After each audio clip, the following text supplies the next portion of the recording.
Why did you decide to go sober? So I was going in and out of jail, and I was doing everything that I grew up watching, and I was like, I don't want to do any, be anything like that person that I grew up watching.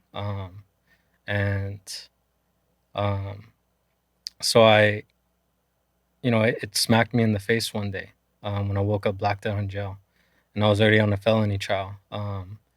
And my attorney told me when I was on that trial, whatever you do, just don't get arrested anymore. And I was like, okay, it's easy, can do that. He didn't say don't stop drinking. He just said don't get arrested anymore. So I was like, I can do that, but I'm a cop magnet. So I would everywhere I would go, just I would have some type of interaction with the cop. Whether I get arrested or not, it was always something. Right. Um, but yeah, so I it was like about a month later from the last charge that I got, which was a felony, and or I was going to court for that, and woke up blacked out in jail, and I realized that if I keep living this way, I'm gonna kill myself, or I'm gonna end up in prison for the rest of my life. Those two options are clear to me. Like those are the only two options I had left. Like that I could envision in my mind at that time. And that's when I got on my knees and prayed.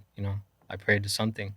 And I've done many prayers before, all the time, like help me, get me out of this. Why do I feel this way? Why am I being, going through all this torture, trauma, wounds, and all that. Mhm.